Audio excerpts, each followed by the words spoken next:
இவர் ஏறக்குறைய அந்த தமிழ் மரபை ஒட்டி இந்த மாநாடுகளே நடத்துகிறார். அந்த வகையில் அது பாராட்டப்பட வேண்டியது. இப்பொழுது கடலம்மா வைத்திருக்கிறார். தமிழ்நாட்டுடைய அந்த வாழ்வாதாரத்திலும் பொருளாதாரத்திலும் மீனவர்களுக்கு ஒரு கணிசமான பங்கு இருக்கிறது.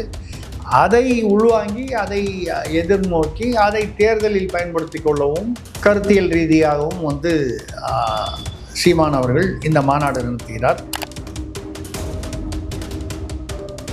இப்போது விவசாயிகள் மிக அதிகமாக பாதிக்கப்பட்டது டெல்டா மாவட்டத்திலும் திருவள்ளூர் மாவட்டத்திலும் நெல் சாகுபடி கொள்முதல் பிரச்சனைகள் இதெல்லாம் வரும்போது திமுகவுக்கு எதிரான ஒரு அலை வீசுகிறது, அதிருப்தி அலை. அது மாதிரி வரும்போது உங்களுக்கு மற்றவர்களுக்கு அது பலனாக இருக்கும் பொழுது சீமானுக்கும் சீமானுடைய பேச்சு எடுபடுகிறது.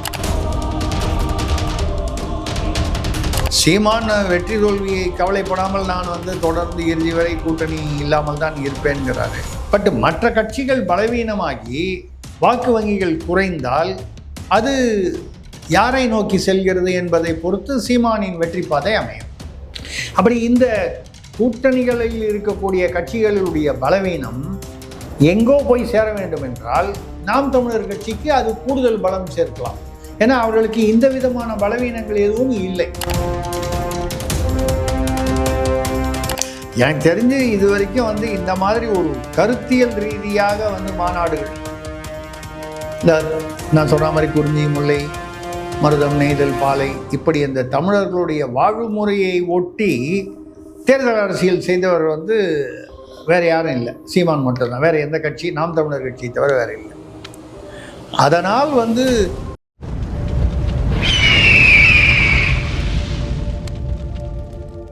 அரசியல் கருவி நேயர்களுக்கு வணக்கம். இன்று நம்மோடு இன்னும் சிறப்பாக மூத்த பத்திரிகையாளர் திருசக்தி அவர்கள். வணக்கம் சார். வணக்கம் சரண், சொல்லுங்கள் சார். சமீபத்தில் சீமான் அவர்களின் தண்ணீர் மாநாடு யாருமே எதிர்பாராதவரை மிகப்பெரிய ஒரு வரவேற்பை தென் மாவட்டங்களில் ஏற்படுத்தியிருக்கக்கூடிய சொல்லலாம்.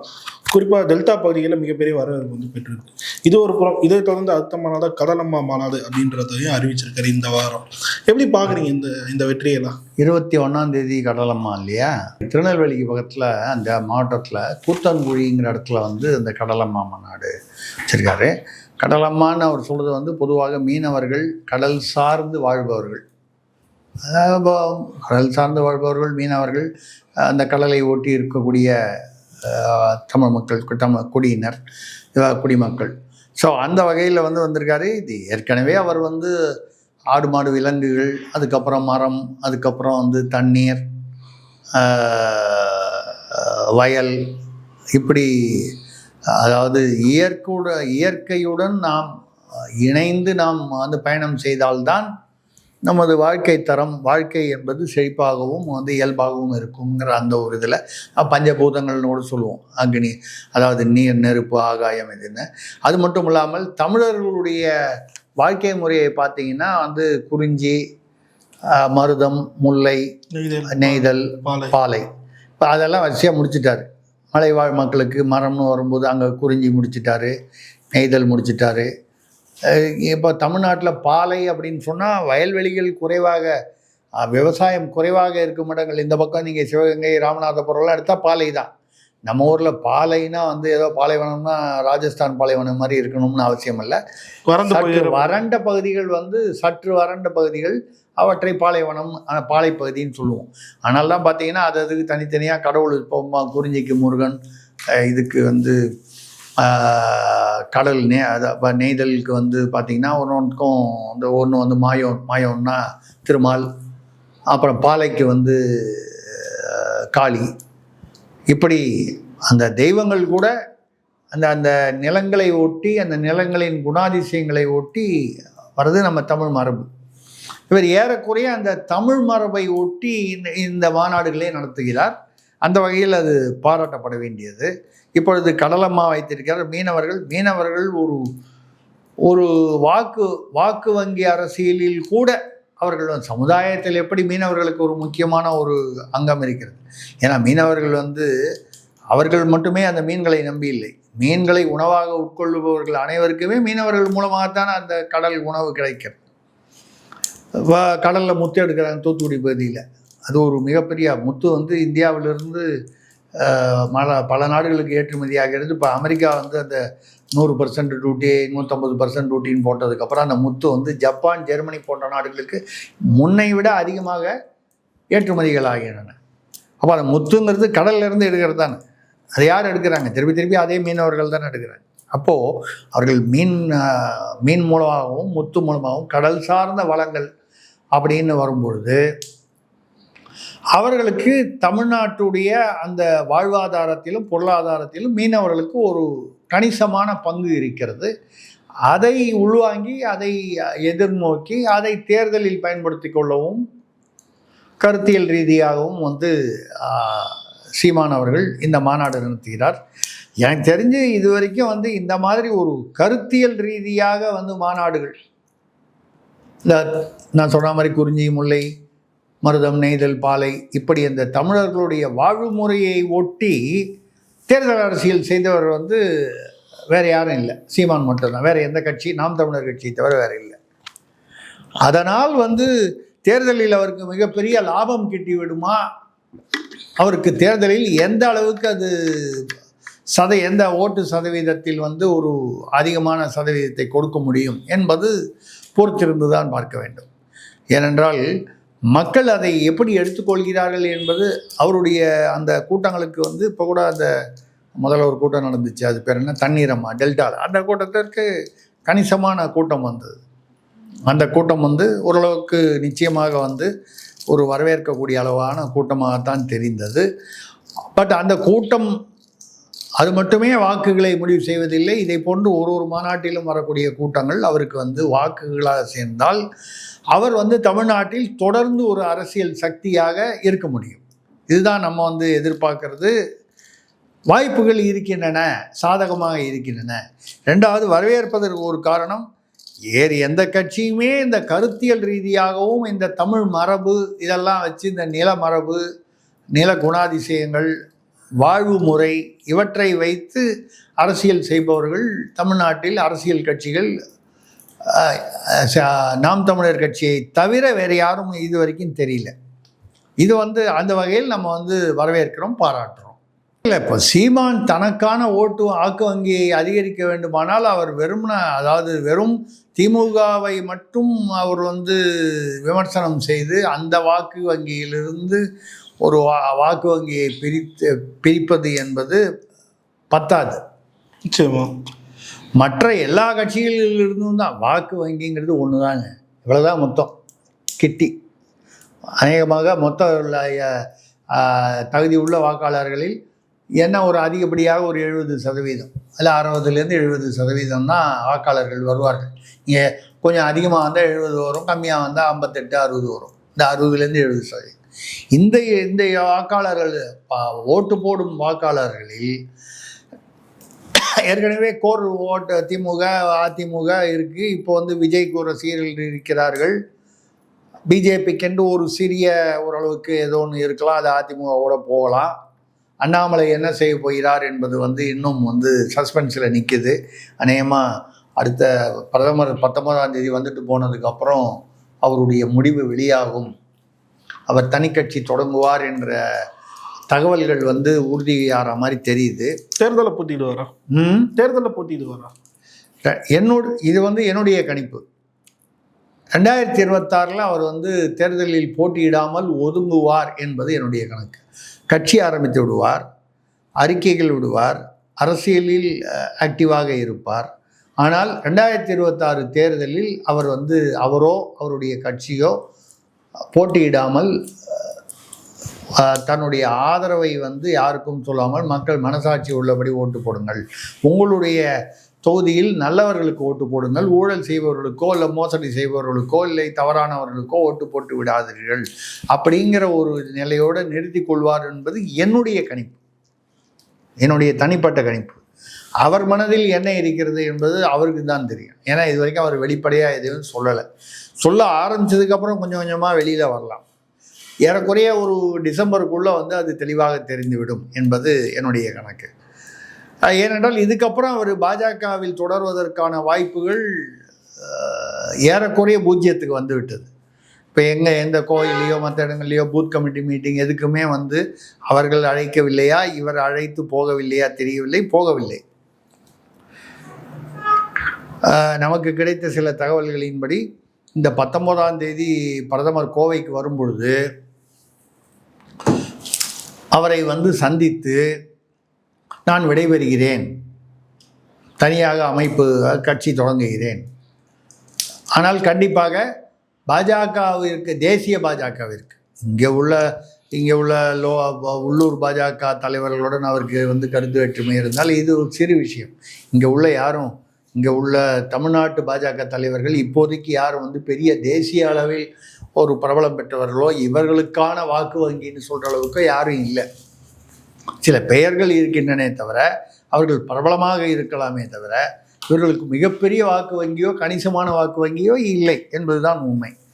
அப்படி வரும்பொழுது மோடியுடைய தலைமை, அமித்ஷாவுடைய தலைமையை வந்து ஏற்றுக்கொண்டுன்னா அதை மனதில் வைத்து நான் தனியாக ஒரு கட்சி தொடங்குகிறேன்.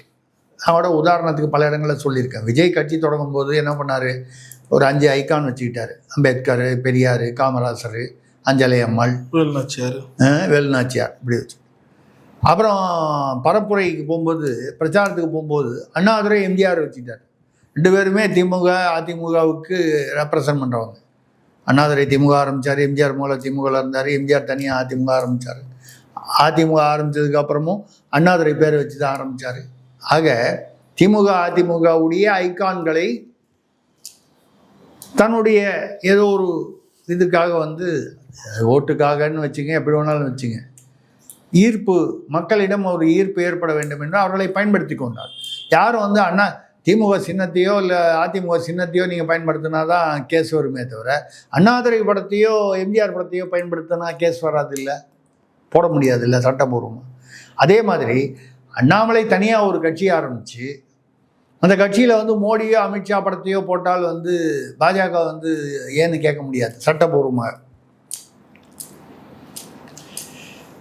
இப்போ சொல்கிறாங்க 19ஆம் தேதி வரும்போது அவர் வந்து அவர்கிட்ட வந்து கடைசியாக ஏதோ ஒரு மரியாதை நிமித்தம் பேசிவிட்டு தனி கட்சி ஆரம்பிப்பார். 25 தேதிக்கு வந்து அது அறிவிக்கப்படும். ஆனால் இப்படின்னா ஒரு சில தகவல்கள், நம்பக்கூடிய தகவல்கள் வருகின்றன. இதுக்கப்புறம் அவர் வந்து தொடர்ந்து பிஜேபியில் வந்து எந்தவித பதவியும் இல்லாமல், அதிகாரமும் இல்லாமல், தேர்தலிலும் பெருசாக கலந்து கொள்ளாமல் இருந்தால் அப்படியே டோட்டலாக அரசியலிருந்து அஸ்தமனமாகி விடுவார். அவர் இவ்வளவு தூரம் உழைத்து, இவ்வளவு தூரம் ஒரு பெயர் எடுத்து அண்ணாமலை அப்படின்னு ஒரு ஈர்ப்பு ஒன்று ஏற்படுத்தினது வந்து அவ்வளவும் வீணாகிவிடும். அப்படி வீணடிப்பாரா என்றால் வீணடிக்க வாய்ப்பு இல்லை அப்படிங்கிறது என்னுடைய கருத்து. இப்போ தனி கட்சி அமைச்சு 2026 வந்து அவர் எவ்வளோ வாக்கு வங்கி அப்படின்னு சொல்கிற அளவுக்கு அவர் இப்போ உடனடியாக அதுக்கப்புறம் 3 மாதம்தான் இருக்கும்.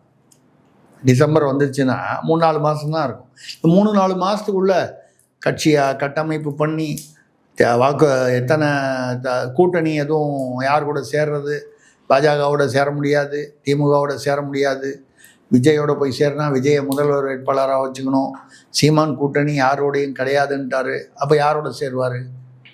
இது மிக சிக்கலான ஒரு கேள்வி. அப்போ என்னுடைய கருத்து 2026 அவரோ அவருடைய கட்சியோ தேர்தலில் நிற்காமல், இப்போ விஜய் அப்படி தானே பண்ணார்.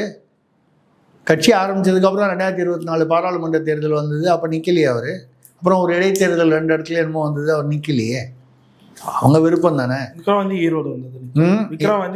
ஆமாம், அது 2லையும் நிற்கலையே அவர். அப்போ இவருடைய டார்கெட் வந்து 2031 தான் இருக்கும். அண்ணாமலைக்கு தனி கட்சி தொடங்குவார். மோடி அமித்ஷாவை எதிர்த்து தொடங்க மாட்டார். அவர்களை வந்து ஒரு ஐகான், எப்படி அண்ணாதுரை எம்ஜிஆர் விஜய் பயன்படுத்துகிறாரோ அந்த மாதிரி பயன்படுத்தி அவர் வந்து செய்வார். அது எந்த அளவுக்கு மக்கள் ஏற்றுக்கொள்வார்கள் அப்படின்னா, நம்மளுக்கு என்று ஒரு ஈர்ப்பு இருக்கிறது. அதை பாஜகவிலிருந்து பிரித்து பார்க்கும்பொழுது அந்த ஈர்ப்பு எந்த வகையில் அது வந்து குறையுமா இல்லை இன்னும் கூடுமா என்பது வித்தியாசமாக இருக்கும். ஏன்னா அப்படி வரும்போது அவர் வந்து திராவிடத்திற்கும் பாஜக என்பது வந்து பொதுவாக வந்து வடமாநில கட்சின்னு அந்த ஒரு பிம்பத்திற்கும் இடைப்பட்ட அந்த ஸ்பேஸை வந்து அவர் ஃபில்அப் பண்ணுறதுக்கு முயற்சி செய்வார். அந்த முயற்சி வெற்றி பெறுமா, எவ்வளவு வெற்றி பெறும் என்பது போக போக பார்க்க வேண்டியது. அப்படி வரும்பொழுது 2031 தேர்தலில் வந்து பார்த்தீங்கன்னா, நான் 2026 தாண்டி செல்கிறேன், 31 நெடுங்காலம் என்று சொல்லக்கூடிய அடுத்த தேர்தல் பார்த்தீங்கன்னா, அன்னைக்கு யார் வந்து களத்தில் இருக்கக்கூடியது? திமுக இல்லை, திமுகவில் பார்த்தீங்கன்னா அநேகமாக ஸ்டாலின் அவர்கள் ஓய்வு பெறலாம், உதயநிதி இருப்பார். அதிமுகவில் எடப்பாடி இருக்கலாம், அல்லது எடப்பாடிக்கு பதிலாக ஒரு வேலுமணி இருக்கலாம், தெரியல. எடப்பாடியை கூட தொடரலாம், அப்படி ஒன்றும் அவருக்கு வயது அப்படி உடல்நிலை இந்த மாதிரி வேற ஒன்றும் காரணங்கள் தெரியவில்லை. எடப்பாடி அல்லது வேலுமணி இருப்பார்கள் என்று வைத்துக்கொள்ளலாம். விஜய் அவர்கள் அதுவரை தொடர்ந்து தாக்கு பிடித்தால் நிச்சயமாக அவரும் வந்து 2031 நோக்கி பயணிப்பார், அதில் இருப்பார். சீமான் ஏற்கனவே இருந்து கொண்டு இருக்கிறார், தொடர்ந்து 2031 இருப்பார். அப்பொழுது அண்ணாமலை இந்த 5ஆவதாக அப்பொழுது இருப்பவர்கள் அன்புமணி ஒரு பக்கம். ஐயா ராமதாஸ் அவர்களுக்கு 91 வயது ஆகிவிட்டது. 2031 பார்த்தீங்கன்னா இன்னும் 96 வந்துடும். 96 வயது என்பது மிக மூத்த வயது. அந்த வயதில் வந்து அவர் வந்து ஆக்டிவாக வந்து ஒரு கட்சி நடத்தணும், தேர்தல் பிரச்சாரம் பண்ணணும்னா 91 கஷ்டம்னும் போது 91 வயசுலேயே 96ங்கிறது அது வித்தியாசமானது. அப்போ அப்படி அவர் அந்த மாதிரி வரும்பொழுது அப்போ அவர் கட்சியில் இருக்கக்கூடிய ஜி.கே. மணி அவர்கள் போன்றவர்கள் வந்து அன்புமணியோடு சேர்ந்து விடுவார்கள். அதெல்லாம் ஒன்றும் இல்லை, ஏன் சேரக்கூடாது? வைகோ வந்து திமுகவுக்கு திரும்பி வரலாம், கமலஹாசன் வந்து திமுகவுக்கு எதிர்த்து கட்சி ஆரம்பித்து திமுகவை ஆதரித்து ராஜ்யசபா எம்பி ஆகலாம். இதெல்லாம் நடக்கும் பொழுது அரசியலில் எதுவுமே நடக்கலாம். அன்றைக்கி 2031 பார்த்தீங்கன்னா உதயநிதி, அந்த பக்கம் எடப்பாடி அல்லது வேலுமணி, சீமான், விஜய், அண்ணாமலை என்ற ஒரு அணி தெரிகிறது. அது 2026 வந்து கூட்டணிகள் எல்லாம் எப்படி அமைகின்றன, வாக்கு எப்படி வந்து சீமானுக்கு நாம் தமிழர் கட்சிக்கு வந்து இன்றைக்கி 8.5% இருக்கிறது, எவ்வளோ தூரம் அது வந்து இன்னும் முன்னேறுகிறது. விஜய் எதிர்பார்த்த எல்லாரும் ஒருத்தர் 20ங்கிறாங்க, ஒருத்தர் 25ங்கிறாங்க, 30ங்கிறாங்க. என்னை பொறுத்தவரை தனியாக என்றால் 10% வாங்கலாம், ஏதாவது கூட்டணி வந்தால் 10லேருந்து 15 வாங்கலாம், 12, 13 இந்த ரேஞ்ச். இது என்னுடைய கணக்கு, என் கணக்கு தான் சரியாக வரும்னு நான் சொல்லலை, இது என்னுடைய கணிப்பு. இப்படி வரக்கூடிய ஒரு சூழ்நிலையில் அண்ணாமலையும் வந்து அங்கே வந்து கூறும் பொழுது அவருக்கு என்று ஒரு வாக்கு வங்கி வரும். 2026 அவர் வந்து தனியாக வந்து 234 தொகுதிகள்லையோ இல்லை ஒரு 60-70 தொகுதிகள்லையோ வந்து தனியாக நிற்கிறார் என்று வைத்து கொண்டால் கூட ஒரு 4-5% குறைந்தபட்சம் வாங்கலாம். அண்ணாமலை என்ற பெயருக்குள்ள அந்த ஏற்கனவே உழைத்த உழைப்பு, அதற்கான ஒரு ஈர்ப்பு. ஆனால் எங்கே கேள்வி முக்கியமாக வரும் என்றால், அந்த வரக்கூடிய அந்த 5%, இப்போ நம்ம சீமானுக்கு சொன்ன மாதிரி 8%லேருந்து அது மேலே போகுதுன்னா அது எவ்வளவு % மேலே போகுதோ அது எங்கிருந்து வரப்போகிறது? திமுகவில் இருந்தா, அதிமுகவில் இருந்தா, எதிலிருந்து வரப்போகிறது? பேசிக்காக இது 2லேருந்து தானே வரணும்.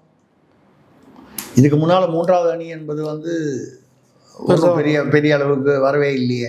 3வது அணிக்கென்று ஒரு வாக்கு வங்கின்னு ஒன்றும் இல்லையே. 3வது அணியில் இருந்தவங்க எல்லாரும் ஏதோ ஒரு பக்கம் வந்துட்டாங்களே.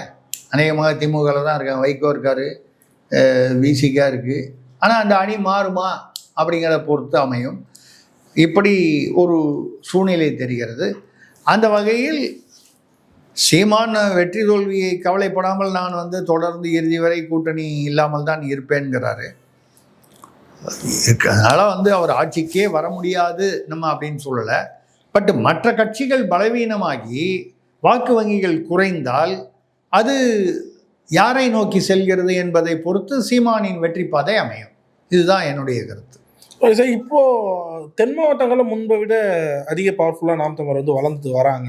அதுக்கு காரணம் என்னன்னு நினைக்கிறீங்க? தென் மாவட்டங்களில் வர்றது வந்து ஒன்று வந்து ஒரு காரணம் வந்து நீங்கள் முதல்ல டெல்டா சொன்னீங்க.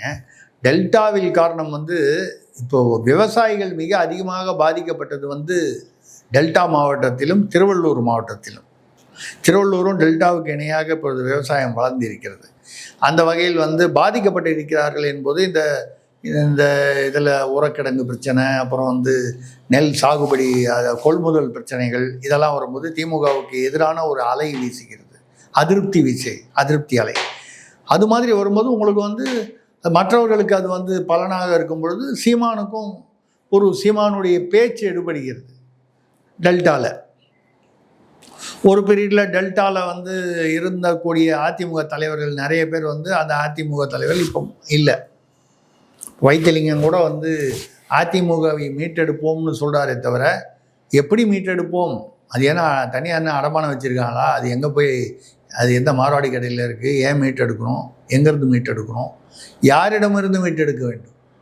எடப்பாடியிடம் இருந்தால் ஓபிஎஸ் தனியாக நிற்கிறாரு, இவர் ஓபிஎஸ் அணியில் இருக்கார்.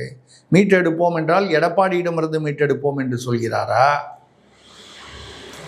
மீட்டெடுத்து ஆட்சியில் அமர வைப்போம் என்கிறார். அவர் பேசுறது வந்து ஒற்றுமையாகனா சசிகலா, டிடி விஜயநகரன், செங்கோட்டையன், ஓபிஎஸ் எல்லாரையும் சேர்த்துக்கொண்டு இது எவ்வளவு தூரம் சாத்தியம் என்பது இதுவரை தெரியவில்லை.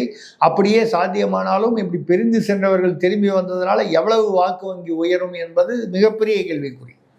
ரொம்ப சொல்லிட்டு இவங்க யாருக்குமே மிகப்பெரிய ஒரு எல்லாருமா சேர்ந்தா கூட ஒரு 3% 4% மேலே வந்து வாக்கு வங்கி வர்றதுக்கு வாய்ப்பு இல்லை. ஆனால் அது 3% 4% எப்பொழுது முக்கியமாகும் என்றால் அணிகள் இப்போ விசிகாவும் காங்கிரஸும் தாவேகாவோட போச்சு. திமுக கூட்டணி இன்னும் பலவீனப்பட்டது. திமுகவுக்கு உள்ளே பிரச்சனை. இப்போ கூட பார்த்தீங்கன்னா லாலு பிரசாத் யாதவுடைய மகள் ரோகிணி ஆச்சாரியா என்பவர், அதாவது முதல் மனைவியோட மகள், அவர் தான் அந்த அவர் இது என்ன தேஜ் பிரதாப் யாதவ்னு அவர் இன்னொரு மகன், அவங்களாம் வேறு முதல் மனைவியின் மகள். அவர் தனியாக வந்து இவர் கூட இருந்து தேஜஸ்வி யாதவ்கிட்டேருந்து பிரிஞ்சு போய் தனியாக ஒரு கட்சி அமைச்சிட்டார். இந்த ரோஹிணி அவர்களும் வந்து அப்படி இவர் கூடவே ஆகிய தேஜஸ்வி யாதவ் இதே கட்சியிலேயே தொடர்ந்தார். ஆனாலும் இவரை ஏற்றுக்கொள்ளவில்லை. இந்த எப்போவுமே இந்த கிளை குடும்பம்னா பிரச்சனை உங்களுக்கு புரியும்னு நினைக்கிறேன். தமிழ்நாட்டிலையும் சரி எதுவானாலும் சரி, இந்த மனைவி துணைவின்னு வரும்பொழுது மனைவி வழியான வாரிசுகள், துணைவி வழியான வாரிசுகள்னு வரும்போது மனைவி வழியான வாரிசுகளுக்கு இருக்கும் முக்கியத்துவம் வந்து துணைவி வழியான வாரிசுக்கு கிடைக்காது. தமிழ்நாட்டிலும் இதே தான். அந்த வகையில் பார்த்தீர்களானால் அந்த ரோஹிணி என்ன சொல்கிறாங்கன்னா, என்னை வந்து செருப்பால் அடித்தாங்க, என்னை வந்து அவமானப்படுத்துனாங்க, நான் வந்து கட்சியிலிருந்தும் குடும்பத்தில் இதுக்காக வந்து பூந்த வீட்டை விட்டுட்டு நான் பிறந்த வீட்டிலேயே வந்தேன், இப்படியெல்லாம் சொல்லி அவங்க வெளியாகிருக்காங்க. இப்பொழுது பார்த்தீங்கன்னா இந்த குடும்ப அரசியல் இருக்கக்கூடிய எல்லா கட்சிகளிலுமே பிளவு ஏற்பட்டால் மற்றவர்களால் பிளவு ஏற்படுறதில்லை, குடும்பத்துக்குள்ளே பிளவு வந்து தான் அது பிளவே வருது. நீங்கள் உதாரணத்துக்கு அழகிரி, ஸ்டாலின் ஒரு காலத்தில் வந்தது, அதுக்கப்புறம் கலைஞர் அதை ஒரு மாதிரி சரி பண்ணி ஏதோ ஒன்று கண்கள் பணித்தன இதயம் இனித்ததுன்னு சொல்லி சரி பண்ணார். மாறன் சகோதரர்களோட பிரச்சனை வந்தது, அப்போ தான் அந்த குரூப் ஃபோட்டோலாம் எடுத்து அதை முடிச்சு விட்டார். இப்போது கலாநிதி மாறனுக்கும் தயாநிதி மாறனுக்குமே சொந்த சகோதரர்களுக்குள்ளேயே பிரச்சனை வந்தது. அதுக்கப்புறம் ஸ்டாலின் மற்றவர்கள்லாம் சேர்ந்து அதை கொஞ்சம் சரி பண்ணி விட்டாங்க. அப்போ இந்த வாரிசு அரசியல் அதிக இதுவாக அழுத்தமாக இருக்கக்கூடிய இடங்களில் பிரச்சனை வெளியிலிருந்தே வராது, உள்ளிருந்து தான் வரும். அது மாதிரி லாலு பிரசாத் யாதவுடைய குடும்பத்திலும் அதே மாதிரி பிரச்சனைகள் தான் வந்தது. இதே மாதிரி பிரச்சனைகள் முலாயம் சிங் யாதவ் குடும்பத்திலும் வந்தது. இது வந்து இந்தியாவில் வந்து எந்த பகுதியிலும் வரும், தமிழ்நாட்டிலும் வந்து நிச்சயமாக இன்னைக்கு வந்து மு.க. ஸ்டாலின் உதயநிதிக்கு உள்ள முக்கியத்துவத்தில் வந்து பாதி கூட கனிமொழி அவர்களுக்கு இல்லை. அரசியல் ரீதியாக, அதிகார ரீதியாக தூத்துக்குடி மாவட்டம் 4 மாவட்டம் அவர்களுக்கு வந்து தேர்தலில் கொடுத்துருக்காங்களே தவிர எம்பி கொடுத்துருக்காங்க, உண்மைதான். எம்பி கொடுக்குறதே எதுக்காக, எம்எல்ஏவாக கொடுத்தா இங்கே வந்து துணை முதல்வர் யாருன்னு பிரச்சனை வரும், எம்பி கொடுத்துட்டா டெல்லிக்கு போயிடுவாங்க, பிரச்சனை இல்லை. இப்படி இது ஒரு அரசியல் விளையாட்டாக வச்சு அவங்கள வந்து இந்த இன்னர் சர்க்கிள்குள்ளே வரவிடாமல் செய்வது தான் இந்த குடும்ப அரசியல் என்பது உங்களுக்கு வந்து தெரிந்த விஷயம். இதே மாதிரி விஷயத்தில் வந்து வரும்பொழுது எதுக்காக இதை வந்து சொல்ல வர்றேன்னா, இது மாதிரி வரும்பொழுது தான் இந்த திமுக அதிமுகவில் இப்போ ஒன்றும் பெரிய வாரிசு அரசியல் இல்லை, இருந்தால் கூட இந்த கட்சிகள் திமுக பலவீனம் இப்படி வாரிசு அரசியலால் இல்லை மற்ற காரணங்களால் வரலாம். அதிமுக ஏற்கனவே கொஞ்சம் பலவீனமாக இருக்கிறது, சில பேர் பிரிந்து போயிருக்காங்க, திரும்பி வந்தால் கூட அந்த அளவுக்கு பழையபடி இரட்டை இலை காலத்தில் ஒரு ஜெயலலிதா காலத்தில் இருந்த அந்த பலம் வருமா என்று தெரியவில்லை, சந்தேகமாக இருக்கிறது. விஜயுடைய இது வந்து அன்டெஸ்டட், ஒரு தனியாக நின்னா என்ன ஆகும்னு தெரில, காங்கிரஸோட சேர்ந்தா என்ன, வயசுக்கு வந்தால் என்ன, வரலன்னா என்னன்ற மாதிரி இருக்குது. விசிகா போய் சேர்ந்தா எப்படி ஆகும், இப்படி போவாங்களா முதல்ல விசிகா? அப்படி விசிகா வந்து போனாங்கன்னா அடுத்த நிலையில் உள்ள 4 தலைவர்கள் விசிகாவில் வந்து கட்சியை உடைப்பார்களா என்ற ஒரு பெரிய ஒரு கேள்வி இருக்கிறது. இந்த தலைவலியெல்லாம் பார்க்கும்போது சீமான் வந்து அதனால தான் நினைக்கிறேன் அவர் நாம் தமிழர் கட்சி தலைவர் சீமான் வந்து இந்த பிரச்சனையே வேணாம், ஆணியே பிடுங்க வேணான்னு சொல்லிட்டு பேசாமல் தனியாக நிற்கிறேன்றார். அப்படி இந்த கூட்டணிகளில் இருக்கக்கூடிய கட்சிகளுடைய பலவீனம் எங்கோ போய் சேர வேண்டும் என்றால் எங்கே வேணாலும் சேரலாம். அப்படி சேரும் பொழுது நாம் தமிழர் கட்சிக்கு அது கூடுதல் பலம் சேர்க்கலாம். ஏன்னா அவர்களுக்கு இந்த விதமான பலவீனங்கள் எதுவும் இல்லை. அங்கே வாரிசு அரசியலோ வேறு விதமான பிரச்சனைகளோ ஆன்டி எஸ்டாப்ளிஷ்மெண்ட் வாக்குகளோ இல்லை பிரிந்து சென்றவர்கள். இப்போ சீமானை விட்டு பிரிந்து சென்றவர்கள் யாரும் வந்து பெரிய வாக்கு வங்கி உடையவர்கள் இல்லை. சீமானை வைத்து தான் வாக்கு வங்கி. அந்த மாதிரி ஒரு சூழ்நிலையில் இந்த கூட்டணி குழப்பங்களும் கூட்டணி மாறுபாடுகளும் இங்கேருந்து அங்கே போகிறது, அங்கிருந்து இங்கே போகிறது, இதெல்லாம் வந்து சீமானுக்கு நிச்சயமாக ஏதோ ஒரு சாதகத்தை ஏற்படுத்தும். எந்த அளவு என்பதை போக போக பார்க்கலாம். இப்படி ஒரு இதுக்கு நடுவில் வந்து பார்த்தீங்கன்னா ஒரு சுவாரஸ்யமான நிகழ்வு நடந்திருக்கு. திருமா அவர்கள் வந்து திடீரென்று இத்தனை வருஷமாக வந்து முள்ளிவாய்க்காலுக்கு வந்து அவர் போகவே இல்லை. முள்ளிவாய்க்கால்ங்கிறது ரொம்ப வருஷம் முன்னால் நடந்த ஒரு நிகழ்வு. தலைவர் மேதகு பிரபாகரன் இருக்கும் பொழுது அந்த கொத்து கொத்தாக வந்து அவர் வாழ்ந்த காலத்தில் அந்த முள்ளிவாய்க்காலில் வந்து கொத்து கொத்தாக தமிழர்களை வந்து கொண்டது மட்டும் இல்லாமல் பெண்களை எல்லாம் மிகவும் மானபங்கப்படுத்தி முளைகளை அறுத்து அவருடைய பிறப்புறுப்பில் வந்து துப்பாக்கிகளை வைத்து சுட்டு இல்லை வந்து குறிப்பார்த்து அப்படிலாம் வந்து அசிங்கப்படுத்தி குழந்தைகளை கொன்று ஆண்களை வந்து நிர்வாணமாக ஒரு ரிஷியாக உட்கார வச்சு, அதாவது சித்திரவதை செய்து குரூரமாகவும் வக்கரமாகவும் கொண்ட ஒரு மிக சரித்திரத்தில் துக்கமான நாள் மே 18. அதுதான் முள்ளிவாய்க்கால் நினைவேந்தல்னு சொல்லி அங்கே யாழ்ப்பாணத்தில் வந்து அவங்க வந்து நினைவஞ்சலி செலுத்துவார்கள். புலம்பெயர்ந்த தமிழர்கள், ஈழத்தமிழர்கள் எல்லாரும் எந்த ஊரில் இருந்தாலும் அந்த மே 18 அன்றைக்கி ஒரு துக்கம் அனுப்பிச்சிருப்பாங்க. முன்னே வராங்க, நீங்கள் போயிருக்கணும். ஒரு காலம் அன்றைக்கி அந்த கூட்டத்தில் போனால் இவர் எடுபடுவாரோ மாட்டாரோ, இல்லை வந்து இவர் திமுக கூட்டணியில் இருக்கிறதுனால விரட்டி அடித்து விடுவார்களோ என்ற பயத்தினால ஒரு கால் போகாமல் விட்டாரான்னு தெரியல. இப்போ போன வாரம் போயிட்டு வந்திருக்கார். இப்போ இந்த வாரத்தில் ஒரு 4 நாள் முன்னால். அதுவும் அங்கே ஒரு சிஎஸ்ஐ ஏதோ ஒரு கிறிஸ்தவ சபை, அது ஒரு தவறில்லை, அவர்கள் தமிழர்கள் சபை தான், அவங்க யாரோ கூப்பிட்ருக்காங்க, இவருக்கு வேண்டியவங்க இருப்பாங்க, கூப்பிட்ருப்பாங்க. போயிட்டு வந்தது வந்து அங்கே வந்து நெகட்டிவான ஒரு எதிர்மறையான ஒரு விளைவை ஏற்படுத்தியிருக்கிறது ஈழத்தமிழர்கள். அவங்க என்ன சொல்கிறாங்கன்னா, ஒன்று இவர் திமுக கூட்டணியில் இருக்காரு, துரோகி. ஏன்னா திமுக வந்து யூபிஏ அரசியல் இருக்கும்போது தான் விடுதலை புலி பிரபாகரனுக்கு எதிராக நடந்த சதிகள், தமிழர்கள் கொல்லப்பட்டது, 1.5 லட்சம் தமிழர்கள் கொல்லப்பட்டதெல்லாம் எப்போது காங்கிரஸ் ஆட்சியில் திமுக உடன் இருந்தபோது. அப்போல்லாம் அந்த மெரினாவில் கூட அரை நாளைக்கு அந்த இதெல்லாம் உண்ணாவிரதம் இருந்த நாடகம்லாம் நடந்தது. அப்போது காங்கிரஸையும் திமுகவையும் ஒரே மாதிரி தான் பார்க்குறாங்க ஈழத்தமிழர்கள், தமிழ் இனத்திற்கான துரோகிகளாக. அந்த கூட்டணியில் விடுதலை சிறுத்தை திருமா இருக்கார். அப்படிங்கும்போது அவரையும் துரோகி என்று அவர் அங்கே ஒரு பத்திரிகையாளர் வந்து பேசியிருக்காரு. ஒரு பேர் உமாகரன் ராசையான்னு அதில் பேசியிருக்காரு. பல வலைதளங்களில் வந்து திருமாவை வந்து துரோகி என்று சொல்லாது. இன்னொரு காரணம் அவங்க என்ன சொல்கிறாங்க, ராஜபக்சே இருக்கும்போது அவர் மஹிந்த ராஜபக்சே இருக்கும் பொழுது அங்கே சிங்கள ஆட்சி அந்த விடுதலை பிரபாகரன் அவர்கள் இருந்த காலத்தில் சிவாலயங்களை இடித்து பௌத்த விகாரங்கள் கட்டுவோம்னு சொன்னார். 20,000 எங்கள் யாழ்ப்பாணம் பகுதியில், யாழ்ப்பாணம் தமிழர்கள் வாழும் பகுதியில். தமிழர்கள் பார்த்திங்கன்னா ஈழத்தமிழர்கள் வந்து பொதுவாக சைவ சமயம், அதாவது சிவனை அல்லது முருகனை. அதனால தான் பார்த்திங்கன்னா கண்டியில் மிகப்பெரிய ஒரு முருகன் கோயில் இருக்குது. நிறைய இடங்களில் சிவன் முருகன் கோயில்கள் சைவ சமயத்தை சார்ந்திருக்கு. இப்போ சேர சோழ பாண்டியர்கள்னு எடுத்திங்கன்னா, இப்போ பாண்டியர்களில் நிறைய பேர் வைணவமும் கொஞ்சம் சைவமும் இருக்காங்க. சோழர்கள் அதிகமாக சைவமும் கொஞ்சம் வைணவமும் இருக்காங்க. சேரர்கள் இப்படி அப்படி இருந்திருக்காங்க. ஆக சைவ வைணவம்னு வரும்பொழுது ஈழத்தமிழர்கள் பெரும்பாலும் சைவத்தை, அதனால தான் பார்த்தீங்கன்னா வெளிநாடு புலம்பெயர்ந்த தமிழர்கள், மலேசியாவில் பாருங்கள் பத்து முருகன் கோயில், சிங்கப்பூரில் போய் பாருங்கள் காளியம்மன் கோயில், பெருமாள் கோயிலும் இருக்குது ஒரே தெருவிலே சராங்குன்றூர்லேயே.